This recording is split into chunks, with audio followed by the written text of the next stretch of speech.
You're talking about a room full of 100 of people who are just like that.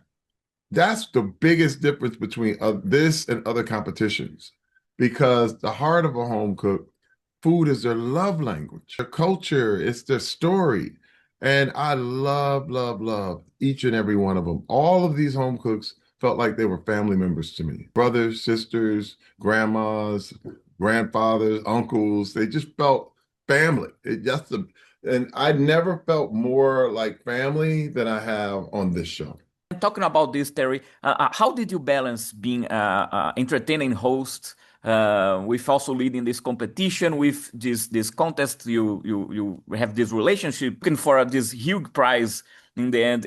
How is that for you, Terry, as the host? Oh, well, it's great. I just do, I love people, you know, I love being around people. I'll never forget when I went to Rio for the first time, and I Yeah, got to go to a Rio, this place called Porcal and yeah, the steakhouse, and got to hang with the Brazilian people and just ate. And there's one thing that always makes people relax and speak and is if the food is good, all of a sudden everyone feels wonderful and we can talk and we can share. That was some of the best times I ever had. And I felt like this doing the show. You know what I mean? When you yes, when you put things around food, it gives everyone a great excuse to open up. And even when the cooks presented their food to the judges, there were a lot of people who were sharing their stories about where they came from and what this means, and um,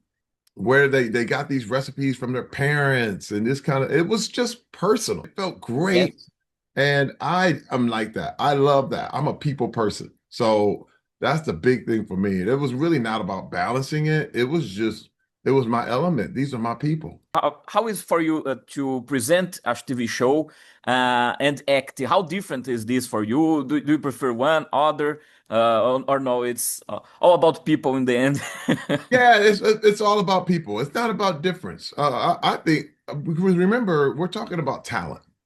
Yes, I host America's Got Talent, but there are cooks that have talent. And this is the best thing I can really kind of just, the best way I can describe it.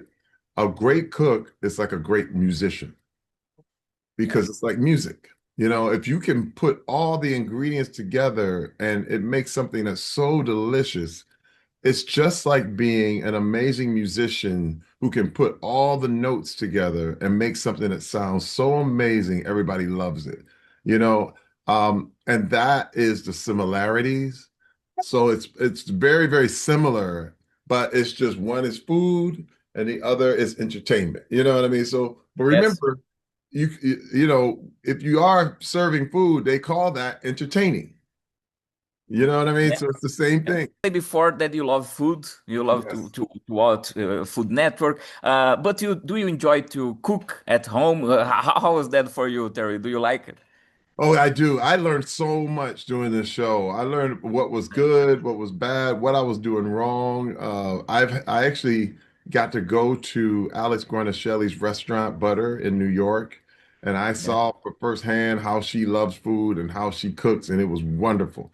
And then Nick DiGiovanni came over my house, and we did some food together, and I learned that, oh, I had to really improve a lot of different things I was doing. He judged me, and I was like, he was Yeah, like, yeah. hey, your knives aren't sharp. You didn't do this. You don't cut an onion like that. I was like, So listen, I put myself through the same thing that those 100 cooks kind of went through, and Yeah. it was so, you know, this is another thing about food. It's humbling. You Yeah. know, it's very humbling. You can't really be arrogant with food, because it will humble you. If you don't do something right and people don't like it, it's very humbling. So Yes. it makes everything right. But if you do it right, it's so satisfying at the same time. Do you have a favorite dish, Terry? Oh, I have so many, but I have to say I'm a big protein guy. I love steak. Okay. And that's why I love Yeah. Brazil. Brazil has Ah, the yeah. best meat. Man, oh my goodness, Yeah, protein here in all Brazil. day. I love, Churrasco, yeah. I can't wait. And you guys have the one thing I love is that you have fruits that people Yes. have never seen. You know what I mean? I remember I was back in 2010 when I discovered acai in Ah, Brazil. yeah, yeah, And then acai took over the world. Now yeah. everybody wants their acai bowl and all that. But back, 15, 16 years ago, it was like, what is acai? How do you say it? They would call it acai or it is.